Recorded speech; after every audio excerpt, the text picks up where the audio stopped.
Well, Happy New Year, everybody. This is Mr. MegaManFan. I hope you're looking forward to a great 2022. I know I'm going to try to make it the best year I can, but we'll see what the global forces that prevail have in store for us. But in the meantime, I thought I would give a little bit of an update on the Analogue Pocket because it's now been exactly 2 weeks and 2 days since I first got this in the mail.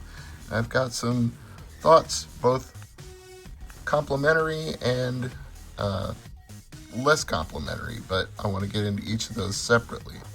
So let me start with the complimentary. Battery life on this thing is remarkably good. I have had it now for that length of time, 16 days, and it's still got 42% off the first charge. In fact, I haven't even put it back in the dock since I took it out because I wanted to get the battery down to an appropriate point to recharge it again, but this thing is so long lasting, that's kind of hard to do. Now, of course, your mileage may vary depending on the brightness level and the volume level that you use, but for me, it's quite robust.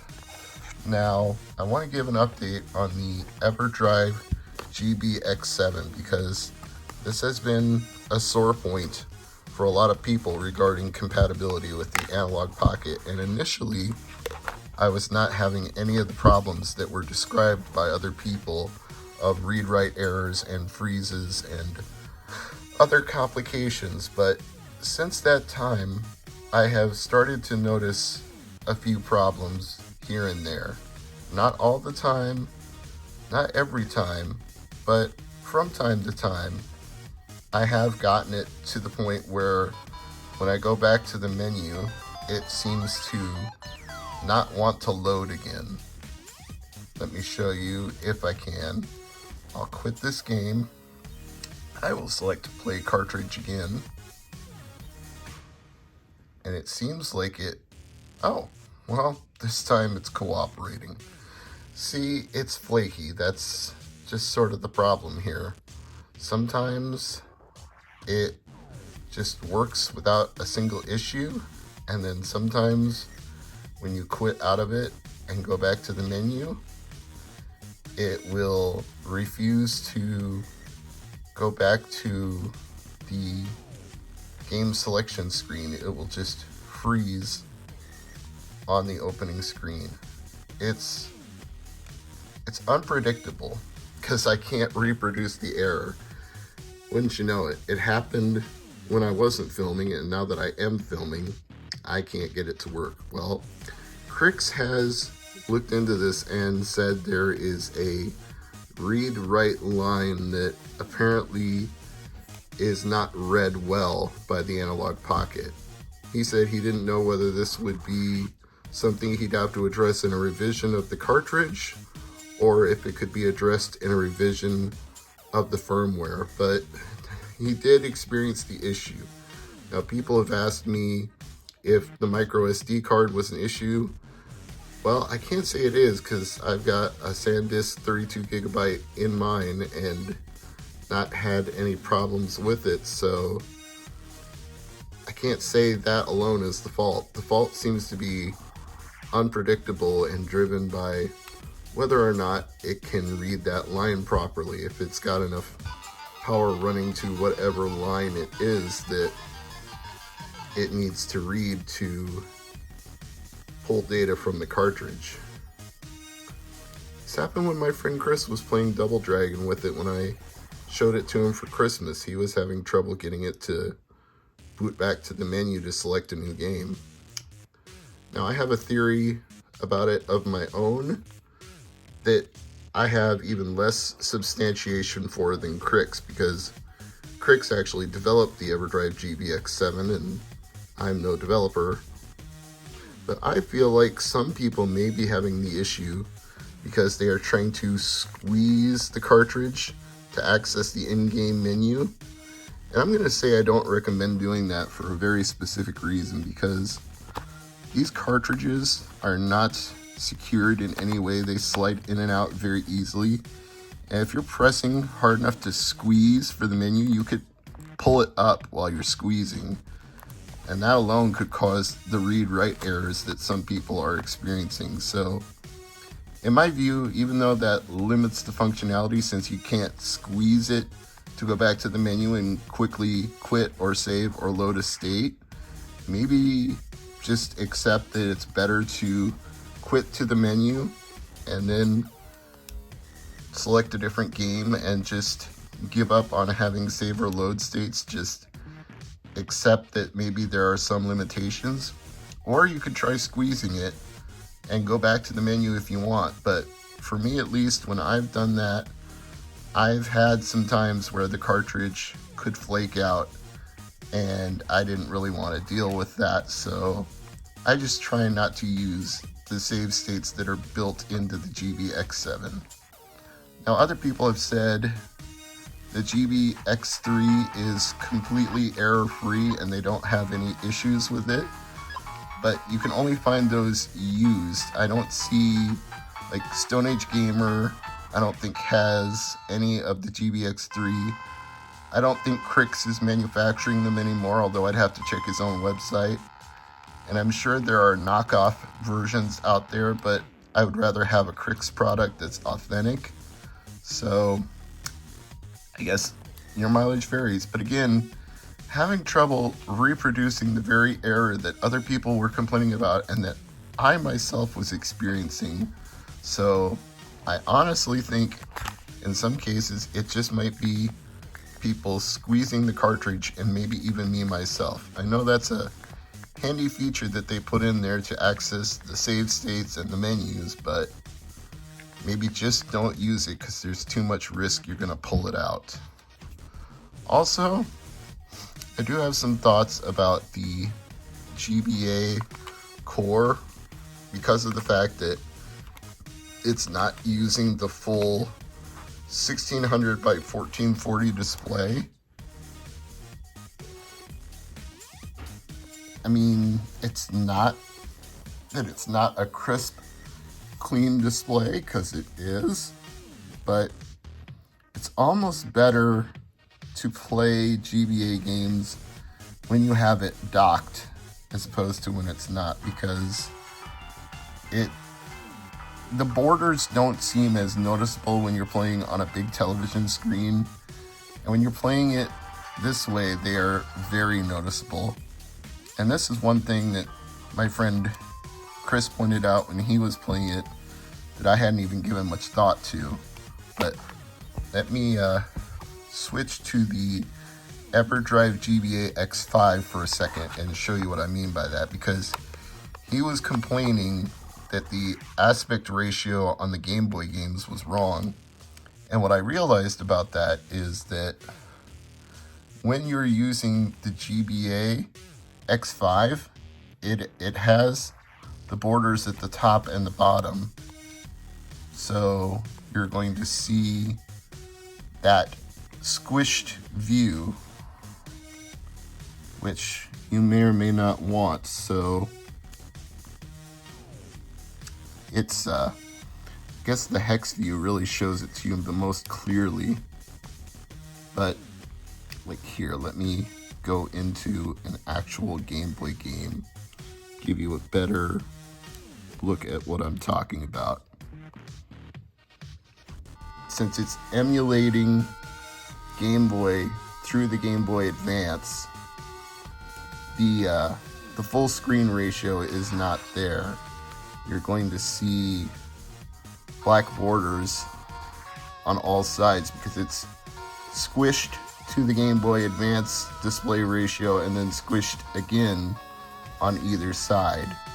And you can't manipulate that. That's, even if you could, it would be still within these confines in the middle because it's a Game Boy Advance cartridge, so it's using the GBA display. So if you want the true aspect ratio, you need to use an authentic Game Boy cartridge or a Game Boy Flash cartridge. Otherwise, you put a GBA game in, even if it's a GBA Everdrive that supports Game Boy games, it's still going to play them in a squished ratio. I said I had some thoughts other than just this, and it's the dock itself that I have a minor quibble with, because when you have the Pocket docked, the first time it picks up whatever Pro controller or 8BitDo controller you want to sync with it like magic. It just does it. You saw it in my video demonstrating the Pocket, but when I put it back in the dock to give it a full charge, then it started acting a little like it didn't want to sync with anything. And what I found is that around on the back end of the dock, there's a tiny little sync button between the two USB ports on either side. And if they had put that sync button on the front of the dock, where you could just walk up to the dock and push it, that would be great. But when your finger has to dig around behind power cords and USB cords and anything else you've got running out of the back and push a little button behind the dock, that is annoying. So I don't like the placement of the sync button, but at least it does function the way it's intended, because then you can sync up another controller. And some people weren't aware that the Switch Pro controller worked and were surprised by my video. So I think that may have been something that was introduced in the firmware update, and I did the firmware updates on day one, but 8BitDo and Switch Pro are both supported with the Pocket when it's docked.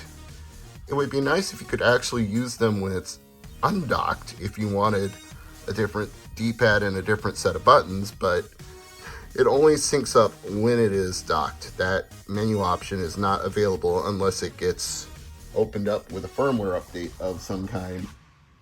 And because I didn't want to dedicate my Switch Pro controller to it when I want to actually use it for Switch, I went ahead and bought a new 8BitDo Pro 2 controller. But then of course I can't use that unless I unsync it and sync it with something else. So kind of the same boat. You can use Switch Pro with the Switch or the 8BitDo with the Pocket, but then if you want to use the other on the other, you're going to unsync something and have to resync something. And it is kind of limiting when this thing can do Switch and Xbox and Switch Steam games, and I mean it can do a whole variety of things. You got a switch there at the bottom for all the different things it supports, but move that switch all the way to the left if you want to dock it with the Pocket dock, because then it emulates a Switch Pro controller on that setting. Maybe it works on the other ones, but with that one it works perfectly.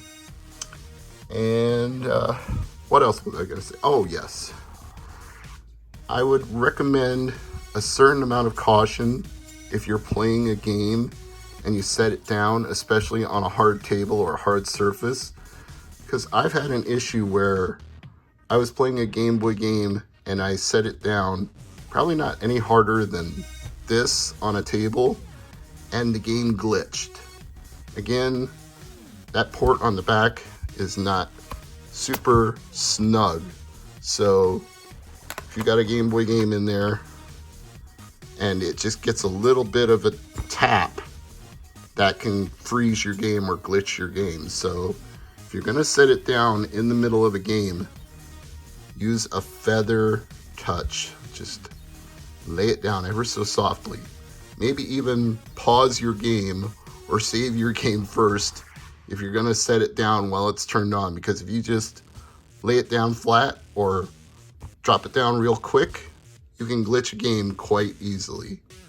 So, like I said, there are things that I am happy about and there are things that I am not happy about. Well, maybe not unhappy, but slightly less satisfied. Like, it's still an amazing device. I absolutely love playing Game Boy and Game Boy Advance games on this thing, but it is an expensive bit of kit at $200, even more for the latest wave of availability that they did pre-orders for. It went up to $220. So for that money, you don't want minor little issues like sometimes things work the way you want and sometimes they don't. You would want everything to work every time. And I know that Everdrives do things that a Game Boy really isn't supposed to do, so maybe that's to be expected, because it was pushing the Game Boy past the boundaries which it had been designed for, and this was designed to mimic a Game Boy, so maybe they couldn't quite anticipate things that pushed the tolerance of the Game Boy, whereas the old hardware could deal with the read-write cycles, the perfect mimicry of a real Game Boy the way it's supposed to work can't. There's an irony for you in that, but it's something to keep in mind. And if you have the dock, the sync issue is a little bit of a nuisance, and I really wish this cartridge port on the back, even though it's designed so that it can accommodate cartridges of all different sizes, Game Boy, Game Boy Advance, and oversized cartridges with special features like tilt and rumble. I mean, it's good for the flexibility of things that can go into it, but it just is not very secure when you put something into it. It just feels like at any moment it can slip right out if you're not careful. And when you're using the L and R buttons in GBA games, you can accidentally bump it and get a glitch. So my advice would be mimic the L and R buttons to the top set of convex and concave Super Nintendo style buttons, because that's the only way I play Drill Dozer now. I use the top set of buttons as the L and R buttons from a Game Boy Advance that are helpfully here on the back. And maybe it's not as much of an issue if you have smaller fingers, but my fat fingers, I feel like I can accidentally tap the cartridge just pressing the triggers, so I map them to the front. This is Mr. MegaManFan, 2 weeks and 2 days with the Analogue Pocket, and I still like it. I still think it's a fun device, but maybe the issues can be rectified with a firmware update for things like the Everdrive GB X7. But design issues, it's already built that way, so can't do anything about the triggers where they are or the tolerance of the cartridge slot. So just exercise some caution when it comes to those things, or use it while docked, and then you won't have those issues. Hope you're having a good New Year so far, and will continue to in the days to come. Bye for now.